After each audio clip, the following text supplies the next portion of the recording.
UPPL सरकार UPPL सरकार बेयाव दा लिस्ट लायै गामियावनो मेम्बार चेयारमेन गावबुरा लालायनानै लिस्ट खालामबाय बासखौ बासख्ला दानख'जोब्बाय दा चिरां जिल्लानि थाइखाजरा भिसिडिसिनि सोद्रोमा आरो मासिगिरिनि सायाव अजद दैखांदों दुनाबारि गामिनि थागिबि उपेन बसुमतारिया। प्रधानमन्त्री गृह योजना फैदोंमोन बियो आंनि नामै फैनाय बे फैनाय न'आ आंनि नामाव आंनि पासबुकआव हाबाखै गुबुनावसो बे गुबुननि पासबुकआवसो सोनानै हरदों। 14 नं चिरां दुवार बियाबनि सिङाव थानाय दुनाबारि दलाफारा गामिनि सुबुंफोरा जमा जानानै सोलिफु सरकारनि सायाव खुद्रिखांदों। यूपीपीएल सरकार दुलाफारा गामिनि थागिबि उपेन बसुमतारिया गोख्रों अजद दैखाङो दि गावनि मुङाव गाहाय मन्त्रि आवास बिथांखिनि गेजेरजों फैनाय न' लुनो गोनां रांखौ भिसिडिसिनि सोद्रोमा आरो मासिगिरिमोनहा गुबुन गामिनि थागिबि सम्फा मुंनि सासे सुबुंनि एकाउन्टआव सोनानै होदों। बेनिखायनो बिजिरनाय नागिरनानै बे जाथायनि हेंथायै रुनिकाटा पुलिस थानायाव केस थिसनहैयो। आंनि नामा उपेन बसुमतारि गामिया जादों दुनाबारि भिसिडिसिया जादों थाइखाजरा बिनि सिङावनो आं दं। दा आंहा थाइखाजरा भिसिडिसिनिफ्राय आंनि नामाव जिनाखि प्रधानमन्त्री गृह योजना फैदोंमोन बियो आंनि नामै फैनाय बे फैनाय न'आ आंनि नामाव आंनि पासबुकआव हाबाखै गुबुनावसो बे गुबुननि पासबुकआवसो सोनानै हरदों। बेखौ सोर खालामखो होनबा भिसिडिसिनि मेम्बार बिनि नामा जादों मलेन नार्जारि आरो चेयारमेना जादों सेभेन नार्जारि जोंनि थाइखाजरा भिसिडिसिना। दा आङो बेखौ जिनाखि दुर्निति हाबा मावदों बिसोरखौ बिनि थाखाय आं साजा होनो थाखाय आङो रुनिकाटा थानायाव आङो एजाहार होदों। बे एजाहार होनायजों लोगोसे असियाबो जोंनि एजाहार होनायखौ कर्टआव फोथायाखैमोन खिन्थु मैयानि समाव असिया बाध्यतामूलक जानानै बियो भिडिअनिफ्राय बेसेबां थाखा लानानै दंमोन बेखौ जों मिथिला खिन्थु मैया गिनानै गावनो लिंहरफिननानै जोंखौ कर्टआव थांनोसै होननायखाय लिंहरफिननानै साहा पानि लोंहोनानै जोंनो माबा फोथायबाय उपेन बसुमतारिनि नामाव आंनि नाम। दा गुबुननि नामै सम्फानि नामैसो सोदों गुबुन गामियाव। दा मा लुबैयो नोङो? मा लुबैयो? आंनो नायबिसारनांगौ। बेबायदि आरो गामियाव जाबावदों नामा? दंबावो जोंनि गामियाव अनेक दंमोन अब्लाबो मेम्बारफोर फैनानै भिसिडिसिनि मानसिफोर फैनानै दिनै जिआरएस फैलायनानै फट' खेबे लांदों थाखा जादों न'आ जाबाय होननानै थाखा लाङो खिन्थु दिनैसिम जानानै फैयाखै। बेसेबां लाङो फैसाखौ? फैसाखौ खनसे नङा खननै नङा खनथाम खनब्रै लांबाय 500 लाङो 300 लाङो 200 लाङो 100 लाङो। मा जादों माने जेन'बा जोंना फार्स्टआव लिस्ट दंखायोमोन न'आबो बे लिस्टफोरखौ जेन'बा हाग्रामा सरकार बायनाय लोगो लोगो बिटिआर जाहैबाय। बे बिटिआर जानायनि लोगो लोगो मेम्बार चेयारमेन गासिबो लोगो लानानै माखासे डकुमेन्टसफोरखौ लानानै लिस्ट खालामजोब्बाय बिसोरो। बिनिफ्राय बे लिस्टखौ बिसोरो दानजोबनायानो जाहैबाय। दा फैखानाय बुस्थुफ्राबो रावबो मोनाखिसै आरो जेन'बा आइबिएस थाइबिएस मोनोमोन ना जोङो मदिनि बेबो गैला साफा जोब। दा ओंखायनो जोंनो नांगौ न' आरो लेट्रिन आरो लामाफ्रा मोजां जाजोबनांगौ।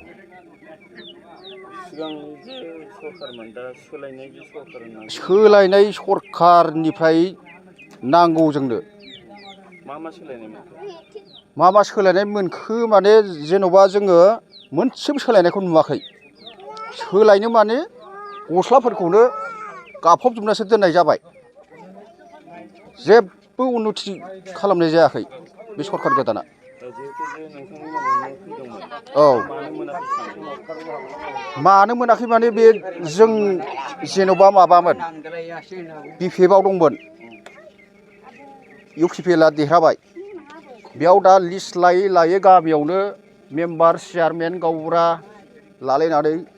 लिस्ट खालामबाय बासख्ला दानख'जोब्बाय दा मेम्बारा मलेन नार्जारि सुजित नार्जारि बिजेन बसुमतारि चेयारमेना 7 नार्जारि जों बिसिनिफ्राय लुबैनायखौबो जोङो मोननो हानाय नङा ओरैनो सायख'खाबायबा जोंनो नांगौ जेराव माने जों थानो थाखाय न' आरो फायखाना आरो हान्था मेलानि थाखाय लामाखौ नांगौ बिसिनिफ्राय गुबुन फारसेथिं थाइखाजरा प्राइमारिनि नेहाथारि अनय बसुमतारिया खेंफोरथि होयोदि दुनाबारि गामिनि उपेन बसुमतारि मुंनि सासे सुबुंनि PMAY नि राङा ID नाम्बाराव मिलायैयाव गोरोन्थियै सम्फा मुंनि सासे सुबुंनि एकाउन्टआव हाबहैदों। आं दिनै थाइखाजरा प्राइमारि इउपिपिएलनि सासे नेहाथारि जानानै आं नोंथांमोननि सिगाङाव बेखौनो क्लियार होनो आवगायबाय जे नंगौ सासे दुनाबारिनि गामिनि उपेन बसुमतारि होननायनि नामाव जितु न'नि फैसाया गुबुन सासे उपेन बसुमतारिनि फिसाजोनि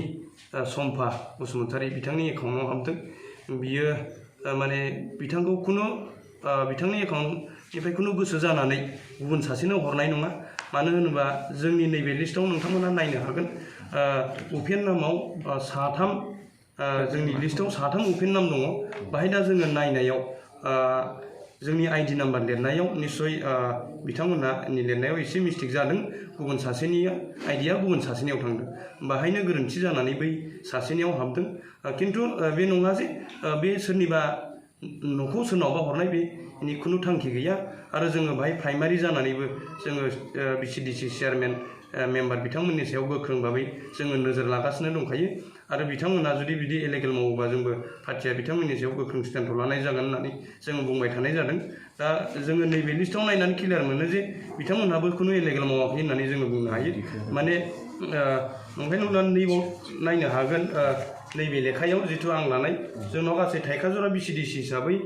539 दा PMAY न' फैदोंमोन दा बिनि गेजेराव गोबांथार एखे नामनि फैनायलाय बाहाय ID नाम्बारा गुबुन सासेनिखौ गुबुन सासेयाव थिखोनानै हरफ्लांनाय जादों बिनिखायनो फैसा हाबनाय समाव गुबुन सासेनियाव हाबदों आरोखि दा बिथांनि न'आवबो जोङो खामानिखौ मावहोनो होननानै सिगाङावनो बाला अन्थाइ गारनानै दोनहैजोबखानाय जाबाय दिनै खिन्थु बिथाङा जोंजों कमप्रमाइस खालामालासिनो बा जोंनाव सोङालासिनो दिनै थानायाव केस होनाया खोब दुखुनांथाव आरो बिथांखौ जोङो प्राइमारिनिफ्राय बुंहरनाय जादोंमोन जे नोंथाङा बिनि सायाव जेबो सिन्था खालामनांगौ गैया जोङो तदन्त खालामनानै नोंथांनि फैसाया सोरनाव हाबदों जोङो जेरैखि जाया दिहुननानै होगोन होननानै जोङो बुंखादोंमोन नाथाय बिथाङा बेखौ मानियालासिनो बिथाङा केस होनाया खोब दुखुनांथाव जादों दा आं बेखौनो खावलायगोन जे बिथांनि बे खामानि मावनाया मोजां जायाखिसै गोरोन्थि जादों मानो होनबा जोंहा दिनै न' लुनांगौ समाव बिथां केस होनायनि थाखायनो गोबां खामानि मावनाया थाथ'नांगौ जानानै फैदों बेनिखायनो आं नोंथांमोननि मिडियानि गेजेरजों बेखौनो खावलायो बिथाङा गोख्रैनो बे गावनि होनाय केसखौ थानानिफ्राय बोखांनानै लाहैयोबा मोजां जागौ होननानै आं बेखिनिखौ खावलायो बिथाङा माखासे अजद होदों होननानै जोङो मिथिनो मोनदों जे माखासे मानसिफ्रा न' ओंखारदोंमोन दानहरदों होननानै माखासे बुंथिदों होननानै जोङो खोनाबाय थादों नाथाय बियो नंखाय मानो होनबा जोंनाव 539टा लिस्ट दं बे लिस्टआव खिन्थु गोबां जानायनि थाखाय मोननै स्टेप जानानै फैदों होननानै जों मिथिबाय थादों दानि जिथु फार्स्ट लिस्टआव 381टा जोंनाव गिबि खेब हिसाबै फैग्रोदों दा थाबोनाय माखासे आद्राया सेकेन्ड लिस्टआव फैगोन होननानै जोङो ब्लक डेभेलपमेन्ट अफिसारनिफ्राय BDO सारनिफ्राय जोङो रोखायै मिथिनाय जादों बेनिखायनो बाहाय बे लिस्टआव जाखिनि फैदों बियो रावनाबो दानजानाय नङा बियो लासैनो फैगोन फार्स्ट किस्ति सेकेन्ड किस्ति बेबायदि हिसाबै फैगोन आरो बिथाङा बुंबावदों जे माखासे मेम्बारफ्रा फट' खेबहैनायाव रां लाङो होननानै बुंथिनाय खोनानो मोन्दों नाथाय बियो नंखाय बे फट' खेबनायनि नामाव खुनु सोरबा बेनिफिसियारि बिथांनिफ्राय जोंनि बिसिडिसिनिफ्राय थाइसेबो रां लायनाय जायाखै आरो जोङो बेखौ गोख्रों भाबै बुंनो हायो मानो होनबा नोंथांमोनहाबो माखासे न' मोनगिरि बिथांमोननाव जिथु सोंनानै नायनो हागोन गोबां न' मोनगिरि बिथांमोन दङ जोङो रावबो न' मोनग्रा बिथांमोननिफ्राय जोङो थाइसेबो रां लायाखै जेरै सरकारा बुंदों जोङो बेबायदिनो खामानिखौ मावनानै होनो आवगायगासिनोसो दं